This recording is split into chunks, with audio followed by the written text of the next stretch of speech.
అధ్యక్ష తమరికి ఇస్తాను తమరు అనుమతిస్తే వారికి ఇవ్వండి అధ్యక్ష ఇందులో it is always better for the government to accept the concept of the existing Pranahita Chevella scheme near Tummidihetti village Adilabad district and explore the ways and means to make it feasible నేను మళ్ళొక్కసారి చదివి వినిపించదలుచుకున్న మిత్రుడు హరీష్ రావు గారికి వాళ్ళ మామగారు వారు కలిసి ఈ రాష్ట్రానికి ఎంత ద్రోహం చేసినరో ఇది వినడం ద్వారా అయినా వారికి అవగాహన కలుగుతుందని నేను భావిస్తున్నా కనువిప్పు కలగాలని నేను కోరుకుంటున్నా అధ్యక్ష it is always better for the government to accept the concept of the existing Pranahita Chevella scheme near Tummidihetti village Adilabad district and explore the ways and means to make it feasible స్పష్టంగా engineers వాళ్ళు నియమించుకున్న ఇంజనీర్లు తుమ్మిడిహెట్టి దగ్గరనే ఈ project నిర్మించడానికి అన్ని రకాల ప్రయత్నాలు చేయండి మీ శక్తి సామర్థ్యాలను అన్నిటినీ మీ గొప్పతనాలను ఉపయోగించండి అని చెప్పినారు అధ్యక్ష అదేవిధంగా there is a feasibility of reducing the FRL from 152 meters to 151 meters i.e.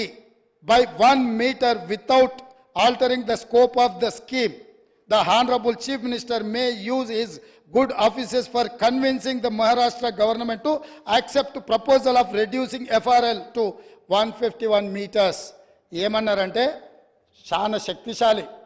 అసలు ప్రపంచాన్ని అంతా కూడా గజగజలాడించి పులి నోట్ల తలబెట్టి ప్రాణాలనే త్యాగం చేయడానికి గొప్ప అపర భగీరథుడు మీరు 152 మీటర్ల నుంచి మీ శక్తిని అంతా ఉపయోగించి మహారాష్ట్ర ముఖ్యమంత్రిని 151 మీటర్ల ముంపు కోసం ఒప్పించండి 1 మీటర్ ఎత్తు తగ్గించి ప్రాజెక్టు కట్టడానికి అవసరమైన చర్యలు చేపట్టండి అని చెప్పి వారు ఈ ఏమంటారు గాల్లో ఎగురుకుంటూ పోతాడు కదా ఏమంటారు పారాషూట్ స్పైడర్ మ్యాన్ని మీరు ఒకసారి అడగండి అని చెప్పి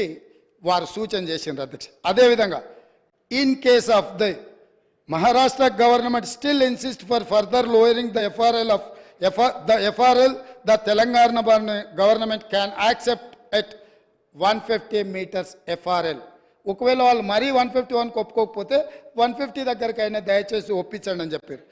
in both the above proposals there will not be any financial loss to the work done portions మీరు దీన్ని 150 మీటర్ల దగ్గరకైనా తుమ్మిడేటి దగ్గర ప్రాజెక్టు నిర్మిస్తే